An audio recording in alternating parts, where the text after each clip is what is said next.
সুপ্রিয় দর্শক শ্রোতা, আপনাদের আমন্ত্রণ জানাচ্ছি রিগার্ডিং টেকনোলজি টক অনুষ্ঠানে। আমাদের আজকের অতিথি ইনস্টিটিউশন অব ডিপ্লোমা ইঞ্জিনিয়ার্স বাংলাদেশের প্রেসিডেন্ট AKMA হামিদুর সঙ্গে। আপনাকে আমাদের অনুষ্ঠানে স্বাগত। ধন্যবাদ। 1946 সালে সাবরিনের ইঞ্জিনিয়ার অ্যাসোসিয়েশন হিসেবে এই প্রতিষ্ঠানটি আত্মপ্রকাশ করেছিল। পরবর্তীতে 1970 সালে আবার এটা এই যে 46 থেকে 70 এই যে লং জার্নি, এর পটভূমিটা আমরা একটু জানতে চাচ্ছিলাম। বিষয়টা বলতে গেলে একটা দীর্ঘ ইতিহাস, কারণ এদেশে ডিপ্লোমা ইঞ্জিনিয়ারদের আন্দোলন সংগ্রামের ইতিহাস প্রায় 60 বছরের।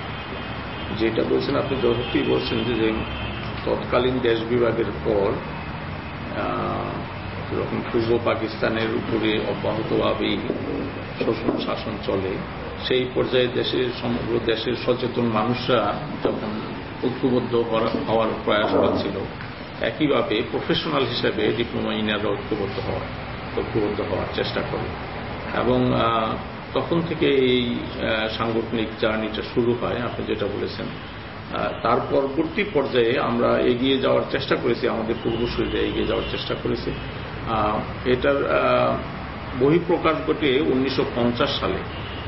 1950 সালে এই দেশের ডিপ্লোমা ইঞ্জিনিয়াররা মানে সংগঠিতভাবে তৎকালীন পাকিস্তান সরকারের শোষণ শাসন অনাচারের বিরুদ্ধে ঐক্যবদ্ধ প্রতিরোধ করে তোলে এবং বাংলাদেশের তৎকালীন ডিপ্লোমা ইঞ্জিনিয়াররা একমাত্র পেশাজীবী গোষ্ঠী যারা পাকিস্তান সরকারের বিরুদ্ধে প্রতিরোধ গড়ে তোলে এবং একটা আন্দোলন সংগ্রাম গড়ে তোলার মধ্য দিয়ে তারা স্ট্রাইকে চলে যায় এবং সেই স্ট্রাইকের ধারাবাহিকতায় পরবর্তী পর্যায়ে আমাদের অনেক প্রবীণ সদস্য প্রকৌশলীরা অ্যারেস্ট হয়, পাকিস্তান সরকারের জেলে যায়, তাদের চাকরিচ্যুত করা হয় এবং এই আন্দোলনটা দীর্ঘ সময়ে চলে, প্রায় 51 সাল সারাটা মানে বছরব্যাপী চলে এবং চাকরিচ্যুতি বিভিন্ন অনাচার অত্যাচারের পরে যে আন্দোলনটা পরবর্তীতে 52 যে ভাষা আন্দোলন হয়, সেই ভাষা আন্দোলনের সাথে একাত্ম হয়ে গিয়েছে। তো এরপরে মানে তৎকালীন পাকিস্তান আমলে দীর্ঘদিন ওই অনাচারের প্রেক্ষিতে সাংগঠনিক কার্যক্রম সীমিত ছিল, অনেকটা ঘরোয়া পরিবেশের মধ্যেই ছিল। তারপরেও আমাদের প্রবীণ সদস্যরা সংগঠিত হওয়ার চেষ্টা করেছে এবং সংগঠিত হয়ে হয়ে এক পর্যায়ে যখন স্বাধীন সার্বভৌম বাংলাদেশ প্রতিষ্ঠার জার্নিটা আন্দোলনটা শুরু হয় এবং সেই সময়ে আমরা বলি যে স্বাধীনতার যে প্রসব বেদনার অগ্নিগর্ভ থেকে institution of diploma engineers Bangladesh সৃষ্টি হয় এবং সেটা 1970 সালের 8ই নভেম্বর, স্বাধীনতা মুক্তিযুদ্ধ শুরু হওয়ার কয়েক মাস পূর্বে। আচ্ছা, পরবর্তীতে আসলে যুদ্ধ বিধ্বস্ত যে আমাদের বাংলাদেশ গড়ে তোলার বিষয় এবং এরপরে একে মানে আমাদের দেশকে বাংলাদেশকে এগিয়ে নিতে এই পরে এই অ্যাসোসিয়েশনের এই ভূমিকাটা পরবর্তীতে কি ছিল আর কি? 70 সালে আপনারা জানেন যে আমরা জাতীয় জনকের আহ্বানে সাড়া দিয়ে সাংগঠনিকভাবে সিদ্ধান্ত নিয়ে মুক্তিযুদ্ধ অংশগ্রহণ করি 71 সালে এবং সেই মুক্তিযুদ্ধ উত্তর বাংলাদেশে আপনারা এটাও জানেন হয়তো যে মুক্তিযুদ্ধ উত্তর বাংলাদেশ গড়ে তোলার জন্য আমাদের সদস্য প্রকৌশলীরা আমরা ইনস্টিটিউশনাল ব্যানারে সরকারকে সর্বাত্মক সহযোগিতা করার প্রয়াস পাই এবং এই বিষয়ে বললে অত্যুক্তি হবে না যে তখন এই অর্থনৈতিক দুর্বল ছিল অর্থনৈতিকভাবে বাংলাদেশ এবং অনেক ইঞ্জিনিয়ারিং স্ট্রাকচার ভেঙে ফেলা হয়েছিল মুক্তিযুদ্ধের কালীন সময়ে।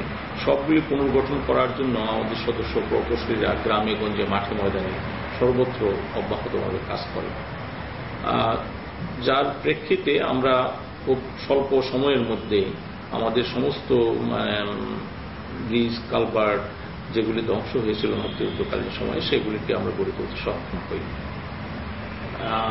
এবং অর্থনৈতিক সমৃদ্ধি আনয়নের জন্য তৎকালীন অবস্থায় আমরা ইনস্টিটিউশন থেকে বঙ্গবন্ধুর সাথে দেখা করি এবং তৎকালীন অর্থমন্ত্রী তাজউদ্দিন সাহেবের সাথে কথা বলি আমরা এবং একটা সুনির্দিষ্ট কার্যক্রম নিয়ে গ্রামে গঞ্জে ইঞ্জিনিয়ারিং কর্মকাণ্ডটাকে নিয়ে যাওয়ার প্রয়াস পাই এবং তারই প্রেক্ষিতে উপজেলা পর্যায়ে কার্যক্রম শুরু হয়, উন্নয়ন উৎপাদন কার্যক্রম শুরু হয় এবং সেখান থেকেই এদেশে ইঞ্জিনিয়ারিং উন্নয়ন উৎপাদনের কার্যক্রমটা বেসটা গড়ে ওঠে। পরবর্তী পর্যায়ে জেনারেল এরশাদ সাহেব যখন রাষ্ট্রীয় ক্ষমতায় অধিষ্ঠিত হয় সেই সময় আমরা যখন উনি এই ঘোষণাটা নিয়ে আসেন যে উপজেলা সিস্টেম গড়ে তুলবেন, আমরা এটাকে সাধুবাদ জানাই এবং সেই সময় এতগুলি উপজেলায় ইঞ্জিনিয়ার পাঠানোর ছিল না, সক্ষমতা ছিল না সরকারের। আমরা আমাদের বিভিন্ন প্রতিষ্ঠানে কর্মরত ডিপ্লোমা ইঞ্জিনিয়ারদেরকে ডেকে নিয়ে আসি, প্রবীণ সদস্যদেরকে, যাদেরকে প্রায় 460টি থানার উপজেলা ইঞ্জিনিয়ারের মধ্যে প্রায় 400 মোর দ্যান 400 ডিপ্লোমা ইঞ্জিনিয়াররা উপজেলা ইঞ্জিনিয়ারের দায়িত্ব পালন করে। এটা স্বাভাবিকভাবেই তখন গ্রামে গঞ্জে এখন যেরকম উপজেলা পর্যন্ত যাওয়ার রাস্তা আছে তখন কিন্তু সেটা ছিল না। স্বাভাবিকভাবেই আমাদের সদস্য প্রকৌশলীদের তখন অনেক কষ্ট সহ্য করতে হয়েছে, গ্রামে যেতে হয়েছে নৌকায়, হয়তো সাইকেলে ইত্যাদি ইত্যাদি।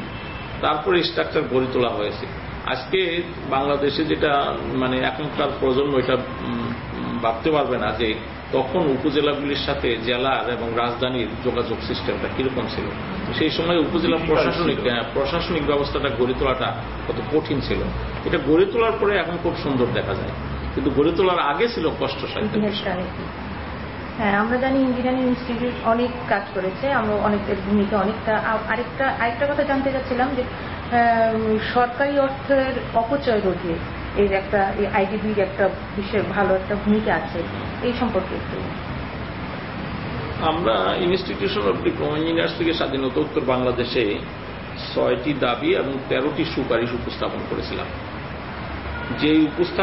যে বিষয়গুলি পর্যালোচনা করলে লক্ষ্য করবে জনগণ যে আমরা আমাদের টোটাল ইনস্টিটিউশনের যে মূল ফিলোসফি, মূল দর্শন, সেটাকে সামনে নিয়ে আসার চেষ্টা করেছি। সেই দর্শনটা ছিল এরকম যে আমরা এই ইনস্টিটিউশনের টোটাল কার্যক্রমের 70 থেকে 80% কার্যক্রম দেশ এবং জনগণের বৃহত্তর স্বার্থে পরিচালনা করব এবং 20 থেকে 25% কার্যক্রম পরিচালনা করব আমাদের সদস্যদের প্রফেশনাল ডেভেলপমেন্টের জন্য। এবং আমরা তাই করেছি। আমাদের ওই 6 দফা দাবি 13টি সুপারিশের মধ্যে পর্যালোচনা করতে এটা স্পষ্ট হবে যে আমরা আমাদের ওই ফিলোসফি দর্শনকে ঠিক রেখে দেশ এবং জনগণের বৃহত্তর স্বার্থটাকে সংরক্ষণ করার চেষ্টা করেছি এবং বক্তব্যগুলি সেইভাবে নিয়ে আসছি। এবং এই আপনারা জেনে আনন্দিত হবেন যে প্রেসিডেন্ট এরশাদ সাহেব যখন ক্ষমতায়, তখন আমরা একটা বিশাল সমাবেশ করেছিলাম ঢাকায়। তখন এখানে আমরা উপস্থাপন করেছিলাম বক্তব্য। সেই বক্তব্য উপস্থাপনের প্রেক্ষিতে প্রেসিডেন্ট এরশাদ একটা ন্যাশনাল কমিটি গঠন করেছিল যে অপব্যয় রোধ করা যায় কিভাবে, ইঞ্জিনিয়ারিং কর্মকাণ্ড সহ বাংলাদেশের সামগ্রিক উন্নয়নে এই অপচয় কিভাবে রোধ করা যায়, দুর্নীতি কিভাবে রোধ করা যায়, সেই বিষয়ে একটা ন্যাশনাল কমিটিও হয়েছিল। তখনকার প্ল্যানিং কমিশনের সদস্য ডক্টর ইউসুফ জাহির নেতৃত্বে আমি এবং আমাদের তখন আমি জেনারেল সেক্রেটারি ছিলাম অ্যাডমিনিস্ট্রেশনে, তখনকার প্রেসিডেন্ট শফিউদ্দিন সরকার সাহেব সহ আমরা এই কমিটির সদস্য ছিলাম। কিন্তু দুঃখজনক যেটা সেটা হলো যে সরকারের ভিতরে একটা প্রতিক্রিয়াশীল চক্র ছিল।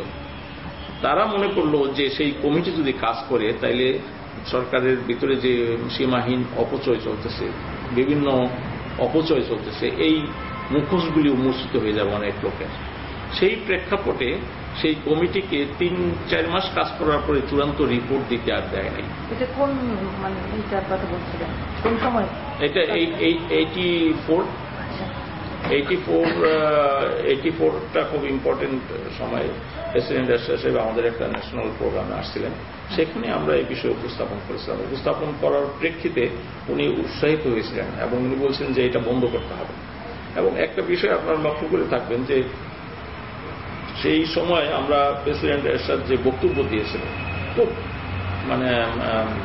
দেশের বৃহত্তর স্বার্থের কথা বিবেচনায় খুব চমৎকার একটা বক্তব্য উপস্থাপন করেছিল। যেই প্রেক্ষিতে তিনি বলেছিলেন কিছু কিছু জায়গায়, যেমন প্রজেক্ট ডাইরেক্টররা ঢাকা শহরে বসে তারা প্রজেক্ট বাস্তবায়ন করতো বিভিন্ন জেলায় উপজেলায়। উনি বলছিলেন না, এটা হতে পারবে না। আমরা সাপোর্ট দিয়েছিলাম তাকে যে আসলে প্রজেক্ট ডাইরেক্টর যদি প্রজেক্টের সাইটে না থাকে, সেই প্রজেক্ট প্রজেক্টের মধ্যে অটোমেটিক অপচয় হবে। আর প্রজেক্টটা একটা সাইটে থাকলে, প্রেজেন্ট থাকলে সেগুলো অপচয় কম হবে। তো সেই আপনারা যে প্রস্তাবনাগুলো দিয়েছিলেন শুধু কথা, এর মধ্যে আমি অন্যতম মনে করি যে প্রাকৃতিক গাছ রপ্তানি বন্ধ করা, তারপরে হচ্ছে ব্রেন ড্রেন বন্ধ করা, তারপরে হচ্ছে দেশকে খাদ্যে স্বয়ংসম্পূর্ণ করা, সারফেস ওয়াটারের ব্যবহার বাড়ানো। তো এই সংক্রান্ত আর কি ছিল, এগুলো যদি একটু আমাদের এই বিষয়ে একটু ডিটেল বিষয়। একটা যেমন গ্যাস রপ্তানি বন্ধ করে, এটা আমাদের ইনস্টিটিউটের প্রথম থেকে স্লোগান ছিল। কারণ আমরা লক্ষ্য করেছিলাম জাতীয় আন্তর্জাতিক চক্র বাংলাদেশের যে গ্যাস আছে এই গ্যাসটাকে নিয়ে যেতে চাচ্ছিল। আমরা প্রফেশনাল বডি হিসেবে প্রথম সংগঠন যারা বলেছিলাম গ্যাস রপ্তানি বন্ধ করো, গ্যাসের মাধ্যমে উৎপাদিত পণ্য রপ্তানি করো। এবং আপনারা লক্ষ্য করে থাকবেন পরবর্তী পর্যায়ে যত সরকার আসছে জনমত এমনভাবে গঠন হয়েছিল যে গ্যাস রপ্তানি করতে পারে নাই কোনো সরকারি উদ্যোগ নেয় নাই যে গ্যাস রপ্তানি করা। এটা এখনো বন্ধ আছে, এটা আমাদের জন্য পজিটিভ দিক। যদিও বিভিন্ন প্রতিক্রিয়াশীল চক্র এবং এই বিদেশিদের এজেন্ট কিছু লোক চায় গ্যাস রপ্তানি হোক, আমরা বলেছি গ্যাস রপ্তানি নয়, গ্যাসকে কাঁচামাল হিসেবে ব্যবহার করতে হবে এবং ব্যবহার করে উৎপাদিত পণ্য আমরা বাইরে এক্সপোর্ট করব। এটা বন্ধ হয়েছে। আমরা বলেছিলাম যে পানি, আমাদের আন্ডারগ্রাউন্ড পানিটা একটা সম্পদ। পৃথিবীর কোনো দেশেই আমাদের মতো আন্ডারগ্রাউন্ড ওয়াটার অ্যাবস্ট্রাক্ট করে না। অ্যাবস্ট্রাক্ট করার প্রেক্ষিতে মাত্রা অতিরিক্ত আন্ডারগ্রাউন্ড পানি অ্যাবস্ট্রাক্ট করার প্রেক্ষিতে কি হচ্ছে, বিভিন্ন অঞ্চলে মরু প্রক্রিয়া শুরু হয়েছে, যেটা ভয়াবহ আকার ধারণ করেছে। আপনারা জানেন শুধু মরু প্রক্রিয়াই না, এটা অঞ্চলে এর প্রভাবটা সম্ভবত বেশি। বরেন্দ্র না, শুধু সারা নর্থ বেঙ্গল তো এটার সাংঘাতিক একটা ক্ষতির কারণ হয়ে গেছে। এবং সেই ক্ষতির কারণটাকে দেখার জন্য আমরা বলেছিলাম সরকারকে। সরকার এটা অত্যন্ত গুরুত্ব সহকারেই বিবেচনা করেছে। কিন্তু যেটা হয় আমাদের দেশে সেটা হলো যে সরকারের মধ্যে লুকিয়ে থাকে বিভিন্ন রকমের লোকজন, ইন্টারেস্টেড পার্টি এবং বেস্টেড ইন্টারেস্টেড গ্রুপ। তারা চায় যে তখন বেশি বেশি করে যেটা শুরু হলো যে গভীর নলকূপের মাধ্যমে পানি উত্তোলন করা এবং সেটা দিয়ে সেচ কার্যক্রম পরিচালনা করা। আমরা বলছিলাম সেচ কাজে সারফেস ওয়াটার ব্যবহার করতে হবে, গ্রাউন্ড ওয়াটারটাকে, আন্ডারগ্রাউন্ড ওয়াটারকে ড্রিঙ্কিং ওয়াটার হিসেবে ব্যবহার করতে হবে। কারণ অফুরন্ত পানি নেই মাটির নিচে, যে পানিটা আছে এই পানিটা শুধুমাত্র খাবারের পানি হিসাবে ব্যবহার করলে ভালো হবে। কিন্তু অ্যাবস্ট্রাক্ট এত বেশি করা হয়েছিল, পরবর্তী পর্যায়ে আর্সেনিক সমস্যা।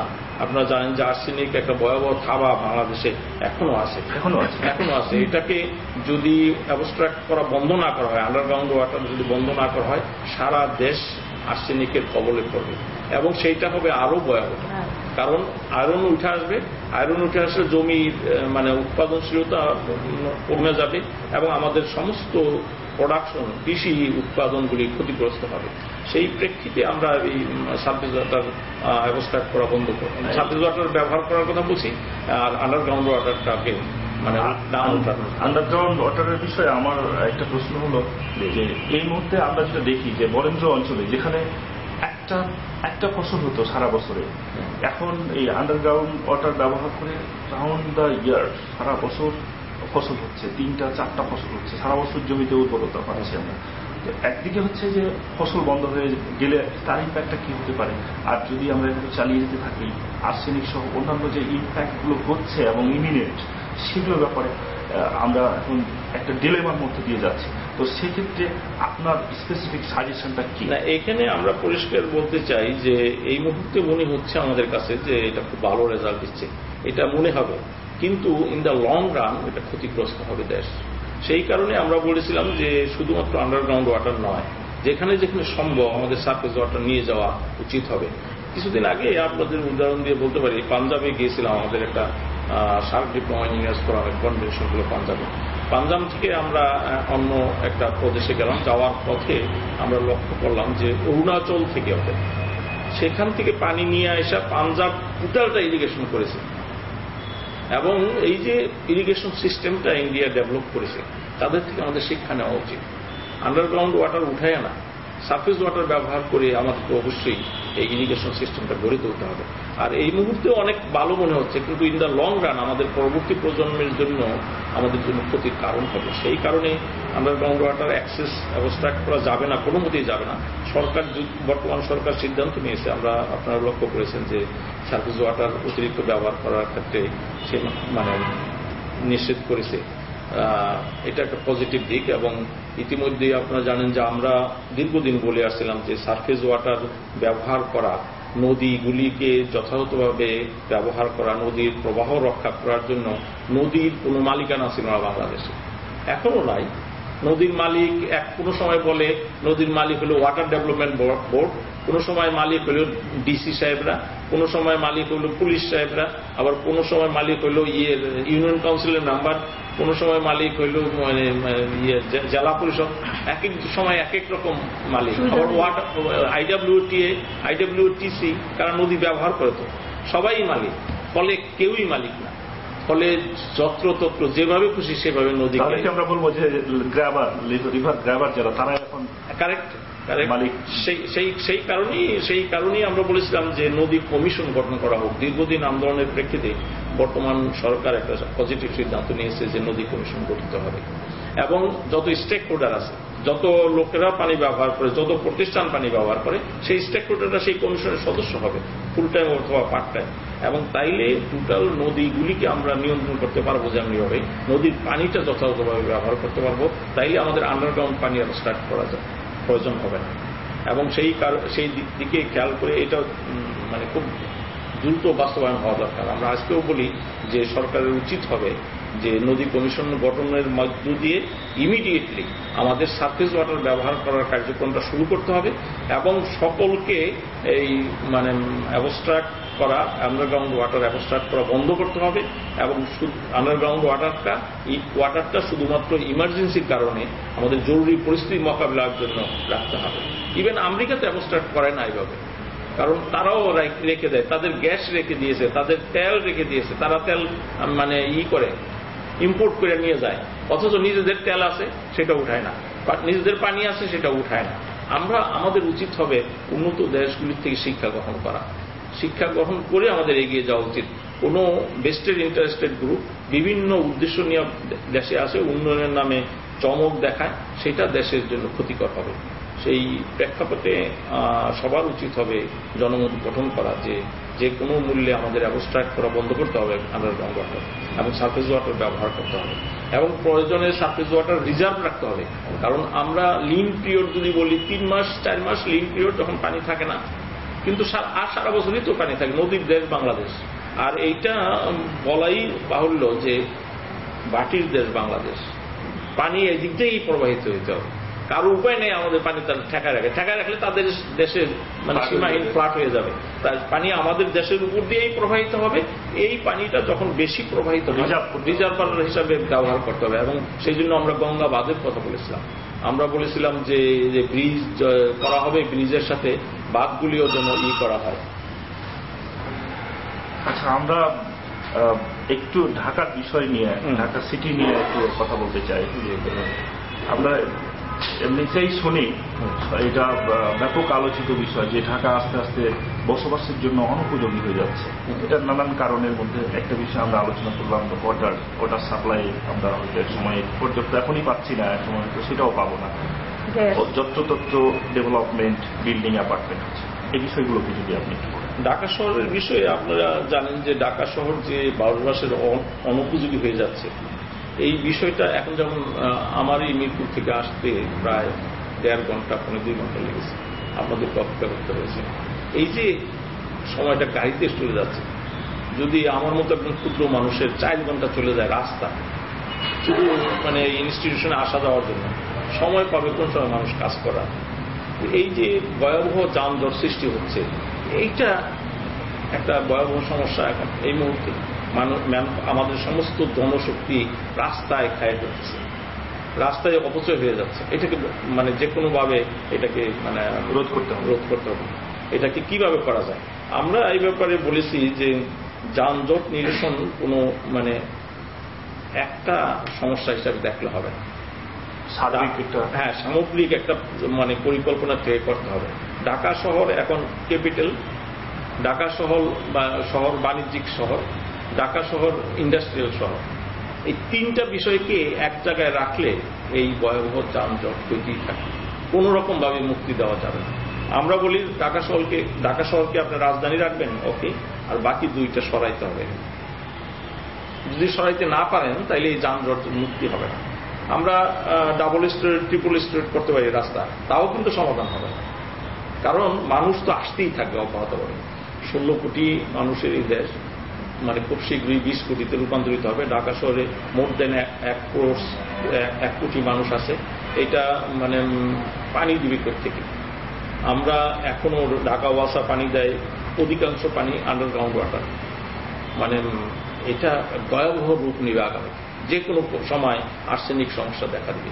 কারণ আপনারা লক্ষ্য করে থাকবেন যে এইভাবে মানে পানিটা মানে যদি মানে করা হয়, একটা ঢাকা শহরটাই আর্সেনিক মুক্ত এখনো আছে, কিন্তু চতুর্দিকে যেহেতু আর্সেনিক আছে যে কোনো সময় করবে ঢাকা শহর। কারণ পানির যে আন্ডারগ্রাউন্ড ওয়াটারের যে রানিং মানে ক্যাপাসিটি আমরা জানি 360 দিনে 300 ফিট অতিক্রম করে। তাইলে যে কোনো সময়ই ঢাকা শহরে করে ফেলতে পারে। আর যদি করে তাইলে এই 1.5 কোটি 1 কোটি মানুষকে আপনার কি খাওয়াবেন? আমরা কি খাওয়াবো? সেই কারণে এই মানে সারফেস ওয়াটার ব্যবহার করার কথা আমরা বলছি, সারফেস ওয়াটার ঠিক করে সরবরাহ করার কথা বলেছি যে এটা ইমিডিয়েটলি সরকারকে উদ্যোগ নিতে হবে, এবং ইতিমধ্যে বর্তমান সরকার পজিটিভ দৃষ্টিভঙ্গিতে নিয়ে এগিয়ে যাচ্ছে। যদিও এটা খুবই পুয়ার, আরো অনেক বেশি সারফেস ওয়াটার ব্যবহার করতে হবে এবং আন্ডারগ্রাউন্ড ওয়াটার অ্যাবস্ট্রাক্ট করা বন্ধ করতে হবে। শুধুমাত্র ক্রাইসিস মোমেন্টের জন্য এটা রাখতে হবে, তা না হয় ভয়াবহ ক্ষতির কারণ হবে। সেই কারণেই অযোগ্য হয়ে যাবে। এক সময় যদি মনে করেন মোমেন্ট থেকে উঠা সকালবেলা একদিন দেখলো ঢাকা শহরে মানে অর্ধেক ঢাকা শহরে আর্সেনিক পানি উঠতেছে টিউবওয়েল থেকে, মানুষগুলি যাবে কোথায়? আমি একটু ভিন্ন প্রসঙ্গে যেতে চাই, সেটা হলো আরো যে বিষয় আছে ঢাকা শহরে বসবাসের অনুপযোগী, সেটা হলো ঢাকা শহরে 26টা খাল ছিল আগে, এখন খুব স্বল্প সংখ্যক খালের অস্তিত্ব পাওয়া যায়, আর যেগুলো আছে সেগুলো খুব ন্যারো হয়ে গেছে। এই খালগুলি আবার ঢাকা ওয়াসা করেছে কি আপনার কনডুইট করে দিয়েছে, পাইপ বড় বড় পাইপ করে দিয়েছে, ফলে এইটা ক্লিন করা যাচ্ছে না। এইগুলি ক্লিন করতে না পারার কারণে জলাবদ্ধতা সৃষ্টি হচ্ছে। একটু বৃষ্টি হইলে নৌকা চলে ঢাকা শহরে, যেইটা মানে আগামীতে আরো কঠিন হবে।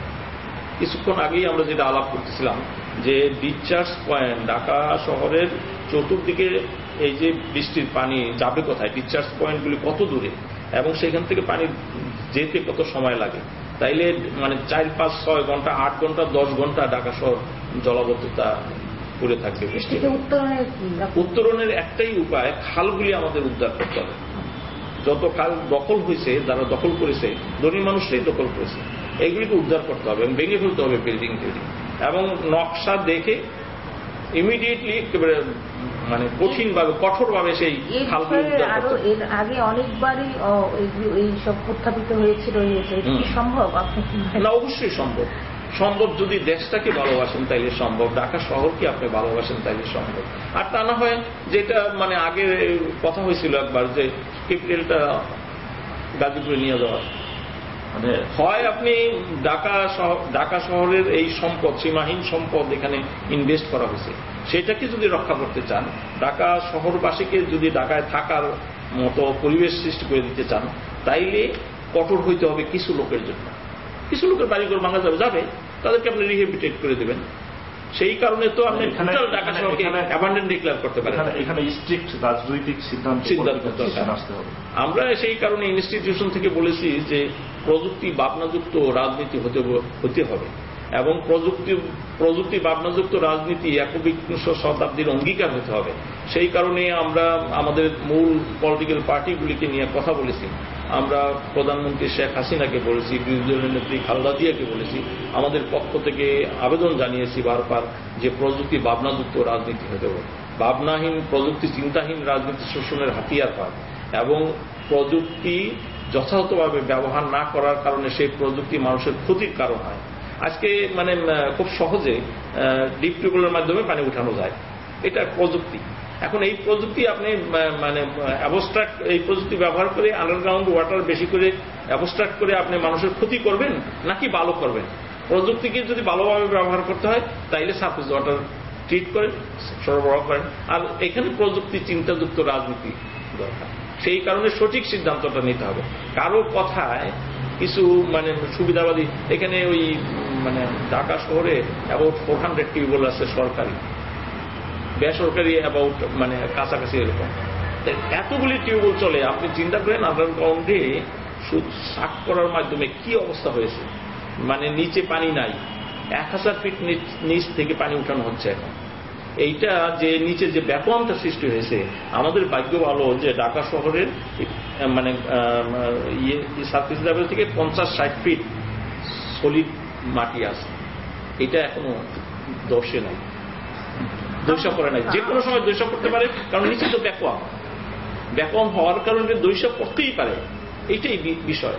এবং এইটা শুধু মানে পৃথিবীর অনেক দেশের উদাহরণ আছে। টোকিওতে জাপানে ডেল্টা এরিয়া আছে, একটা টোকিও ডেল্টা এরিয়া, সেইখান থেকে পানি অ্যাবস্ট্রাক্ট করার প্রেক্ষিতে সেই 3 মিটারের নিচে ওই শহরটা ডেবে গেছে। জাপান গভর্নমেন্ট ওটা ওয়াল করে সেই শহরটাকে রক্ষা করতেছে। এরকম অনেক দেশের উদাহরণ আছে। আমরা আলোচনার পর্যায়ে একটু সমসাময়িক বিষয় নিয়ে কথা বলতে চাইব যে আপনি একজন সাধারণ সিটিজেন হিসেবে, এই দেশের সাধারণ সিটিজেন হিসেবে গত বছরটাকে, অর্থাৎ আমরা যেটা পার করলাম দুদিন আগে 2013 সালকে কিভাবে দেখেছেন? 2013 সাল ভালো খারাপ মিলিয়ে শেষের দিকে এসে খুব ভয়াবহ মানে অবস্থার মধ্যে আমরা ছিলাম, এখনো আছি। এটা শুরু হয়েছে গত বছরের শেষে এবং 14 সালের প্রথম, যে অবস্থায় আমরা পড়ে আছি যে সমগ্র জাতি এর থেকে মুক্তি চায়।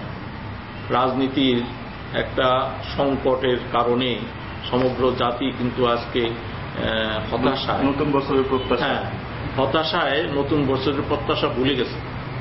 নতুন বছরে ভালো কিছু পাবে এই আশা মানে তারা করে না এখন আর। কিন্তু এটা কি হওয়া উচিত? আমরা প্রফেশনাল অর্গানাইজেশন করি, রাজনীতি সম্পর্কে আমাদের কথা বলা উচিত না। কিন্তু মানুষের বাতের কথা বললে, কাপড়ের কথা বললে, অন্য বস্ত্রের কথা বললে, সেটা যদি রাজনীতি হয়, সেই রাজনীতি না করে কি উপায় আছে? এটা প্রত্যেক ঘরে ঘরে রাজনীতি, সেই রাজনীতিতে না করে উপায় নেই। কিন্তু আমরা প্রফেশনাল করি, আমরা ক্ষমতার রাজনীতি, রাষ্ট্রের রাজনীতি, ওই রাজনীতি করি না। এবং যদি রাজনীতি হয় সেই রাজনীতি আমরা করি। এবং সেই কারণে বলতে চাই, মানুষকে তার কর্মসংস্থানের সুযোগ দিতে হবে, কাজ করার সুযোগ দিতে হবে। অবরোধ দিয়ে আপনি মাসের পর মাস রেখে দিবেন, এটা কি হয়? এটা কোনো রাজনীতি হল? আপনি মানে গতকালকেও শুনলাম কয়েক জায়গায় বাসে আগুন দিচ্ছে। এইটা মানুষকে নিয়ে তো রাজনীতি করবেন, মানুষ মেরে ফেলে রাজনীতি হবে কিভাবে? এটা তো হইতে পারে না। আর যেই বিষয়টা নিয়ে মানে আমাদের দুইটি বড় রাজনৈতিক দলের মধ্যে দ্বন্দ্ব, সেটা হলো মানে প্রতি 5 বছর পরে পরে হচ্ছে। সেটা হলো একটা সময় ক্ষমতার পালাবদল যখন হবে, নির্বাচন বিষয়টা নিয়ে দ্বন্দ্ব সৃষ্টি হয়। আমার প্রশ্ন হচ্ছে যে যদিও আমরা রাজনীতি করি না, যে এইটার একটা পার্মানেন্ট সলিউশন হওয়া দরকার। পৃথিবীর কোনো দেশে তো 5 বছর পরে পরে আন্দোলন করে সরকার পরিবর্তন করা লাগে না। পৃথিবীর কোনো দেশে তো নির্বাচন নিয়ে 5 বছর পরে পরে করা লাগে না। পৃথিবীর অন্য উন্নত দেশগুলি যেভাবে করে, আমাদেরকে সেই সিস্টেমে যেতে হবে, যাতে আমাদেরকে প্রতি 5 বছর অন্তর একটা ভয়াবহ আন্দোলন সংগ্রামের মধ্যে দিয়ে, জ্বালাও করার মধ্যে দিয়ে, এইবার কয়েক হাজার গাড়ি প্রাইস আমরা খুব কষ্ট পাই অ্যাজ এ ইঞ্জিনিয়ার। এইটার পিছনে জনগণের, আমরা যেহেতু গাড়ি তৈরি করি না, আমরা ইম্পোর্ট করি, জনগণের অনেক কষ্টার্জিত অর্থ ব্যয় করে এগুলি আমাদের ইম্পোর্ট করা হচ্ছে। এই গাড়িগুলি আমরা ক্রয় করছি। গাড়ি কোন গাড়িগুলি করছি? বেশিরভাগ হলো গণপরিবহনগুলি। এইটা দুর্ভাগ্যজনক। গণমানুষের রাজনীতি আমরা করি, অথচ গণমানুষ যেটা ব্যবহার করে সেটাকে পড়াই হয়। রাজনীতি তো উল্টা হয়ে গেল। আপনি তো মানে যাদের জন্য রাজনীতি করেন তারা যেটা ব্যবহার করে সেটাকে প্রটেক্ট করতে, কিন্তু সেটাকে প্রটেক্ট না করে সেখানে যদি আঘাত করেন, সেটা তো দেশের মানুষের কল্যাণে যায় না রাজনীতি। আমি আশা করতে চাই এবং প্রত্যাশা ব্যক্ত করি আগামী বছর বা যে বছর শুরু হলো, অনেক প্রত্যাশা নিয়ে আসছে আমাদের জাতির সামনে, অনেক আশা আকাঙ্ক্ষা বাস্তবায়িত হোক।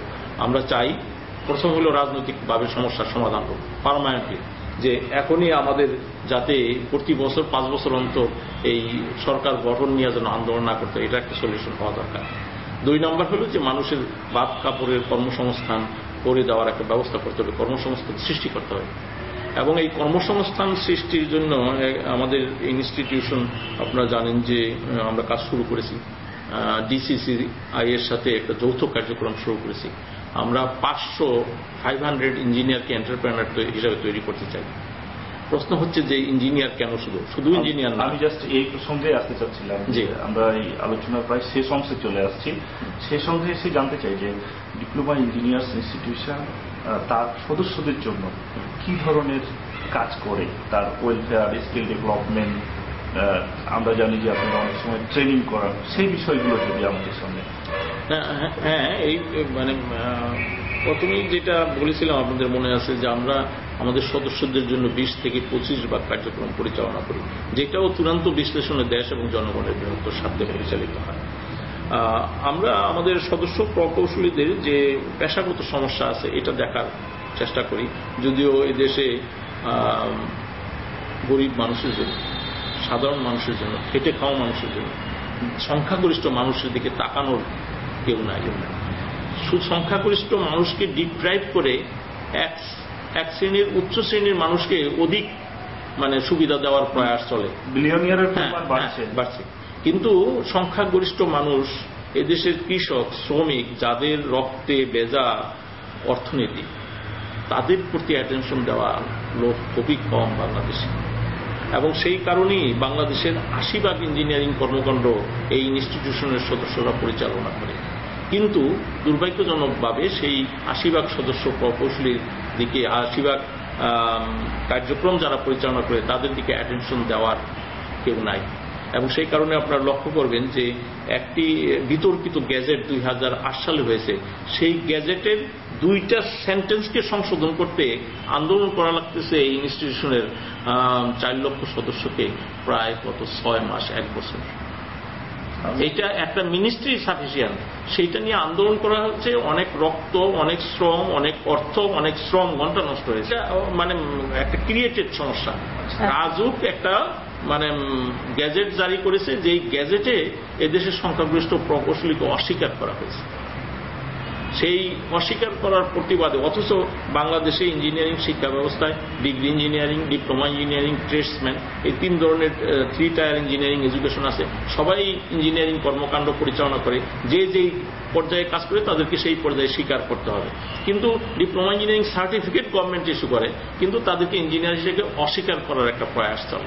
আপনাদের সংখ্যার দিক থেকে যদি আমরা বিবেচনা করি বা ব্যক্তির দিক থেকে দেখি, তাহলে তো মানে আপনাদের যে বিচরণ বা বাংলাদেশকে এগিয়ে নেওয়ার ক্ষেত্রে ইঞ্জিনিয়ারিং সেক্টরের যে ভূমিকা, সেটা তো মেজর রোলটা আপনার। মেজর না শুধু, আপনি দেশের এমন কোন ইঞ্জিনিয়ারিং কর্মকাণ্ড নেই যেখানে ডিপ্লোমা ইঞ্জিনিয়ারদের হাতের ছোঁয়া ছাড়া বাস্তবায়ন হয়। এমন কোন প্রতিষ্ঠান নাই ডিপ্লোমা ইঞ্জিনিয়ারদের ছাড়া বাস্তবায়ন হয়। আপনি যে কোনো লেটেস্ট ডিজিটাল বাংলাদেশ গড়ার যে প্রয়াস চলছে, এই ডিজিটাল বাংলাদেশ গড়ার যে মানে উদ্যোগ জননেত্রী শেখ হাসিনা নিয়েছে, এটা বাস্তবায়ন করতে পারে শুধুমাত্র ডিপ্লোমা ইঞ্জিনিয়ার। এবং আমরা প্রবক্তা, আমরা প্রভাকেট করেছি, আমরা অনুরোধ জানিয়েছি মাননীয় প্রধানমন্ত্রীকে ইনস্টিটিউশন থেকে যে আপনি প্রযুক্তিকে, তথ্য প্রযুক্তির ব্যবহারের মাধ্যমে মানে প্রযুক্তিকে গ্রামের মানুষের কাছে নিয়ে যেতে হবে, প্রযুক্তির সেবা পৌঁছে দিতে হবে। এবং প্রযুক্তির সেবা গ্রামের মানুষকে পৌঁছে দেওয়ার জন্য একমাত্র হাতিয়ার হতে পারে ডিপ্লোমা ইঞ্জিনিয়ার। এছাড়া আর কেউ নেই যে গ্রামে নিয়ে যাবে মানুষকে, মানে প্রযুক্তিকে নিয়ে যাবে। আমি যে কথা বলছিলাম যে আমরা আরো ইনস্টিটিউশন থেকে যে কাজটা পরিচালনা করি, সেটা হল প্রফেশনাল ডেভেলপমেন্টের জন্য করি, ট্রেনিংগুলি করি, সারা বছর ব্যাপী আমাদের দক্ষতা বৃদ্ধির জন্য করি। একইভাবে আমাদের সদস্য প্রকৌশলীদের যে বর্তমানে আমরা যে কার্যক্রমটা শুরু করেছি, সেটা এন্টারপ্রেনার হিসাবে ডেভেলপ করার। কারণ চাকরি তো আর পাবে না, সদস্যদেরকে মোটিভেট করার চেষ্টা করেছি। এখন তুমি চাকরি খুঁজবা না, প্রকৌশলীদের বলার চেষ্টা করতেছি যে তুমি চাকরি দিবে। এই দৃষ্টিভঙ্গির থেকে যে আপনারা জানেন যে যে কোনো শ্রম শক্তির সাথে ক্যাপিটাল যুক্ত হলে ভ্যালু ক্রিয়েট হয়, আর যখন টেকনিক্যাল নলেজের সাথে ক্যাপিটাল যোগ হয় তখন সারপ্লাস ভ্যালু ক্রিয়েট হয়, অধিক সংকট সম্পদ তৈরি হয়। তো টেকনিক্যাল লোকের হাতে যদি আপনি ক্যাপিটাল দিয়ে দিতে পারেন, সে নিজের কর্মসংস্থান তো করবেই, আরো অনেক লোকের কর্মসংস্থান করে দিতে পারবে। আমার মনে হয় আপনাদের যে প্রস্তাবনাগুলো ছিল ওর মধ্যে একটা পয়েন্ট ছিল ব্রেন ড্রেন ঠেকানো। হ্যাঁ, তো সেক্ষেত্রেও মনে হয় এটা একটা ভালো রোল প্লে করতে হবে তাদেরকে, আপনারা এখানে ধরে রাখা। এবং আমরা ইতিমধ্যে আমাদের সদস্য প্রকৌশলীরা হাজার হাজার ডিপ্লোমা ইঞ্জিনিয়ার দেশের বাইরে কাজ করে, তাদেরকে উৎসাহিত করার চেষ্টা করেছি, তোমরা বাংলাদেশে ফিরে আসো, এখানে এসে তোমরা ইন্ডাস্ট্রি ডেভেলপ করাও। কিন্তু তারা যেটা বলে যে এখানে তো এয়ারপোর্ট থেকে শুরু হয় অনাচার, এই অনাচার থেকে আগে মুক্ত করেন আমাদেরকে।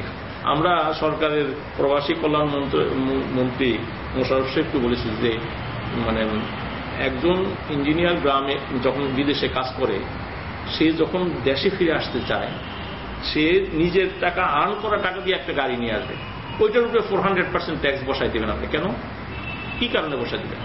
সে তো নিজের আর্ন করা টাকা দিয়ে নিয়ে আসতেছে, আজ একটা মিনিমাম ট্যাক্স নেন। কিন্তু মানে এইভাবে যদি করেন যে সে তার আর্ন করা টাকা দিয়ে বাংলাদেশ থেকে যেই লোকটা টাকা ব্যয় করে গাড়িটা আনে তার উপরে আপনি ট্যাক্স বসান, কিন্তু যেই লোকটা বিদেশে আর্ন করে আনে তাকে তো একটা ফেসিলিটি দিতে হবে, সুযোগ দিতে হবে। তা না হয়তো সে টাকাটা ওই ইলিগেল ভাবে ব্যবহার করবে, নিয়ে আসবে বাংলাদেশে। তাকে সুযোগ দিতে হবে এই দেশে ইন্ডাস্ট্রিয়াল ডেভেলপমেন্টের জন্য আসা, যাতে সে মানে সুযোগ পায়, তাকে অব্যাহতভাবে সার্ভিসগুলি দিতে হবে, তাইলে সে আয়সা এই দেশে ইন্ডাস্ট্রিয়াল ডেভেলপমেন্ট করবে।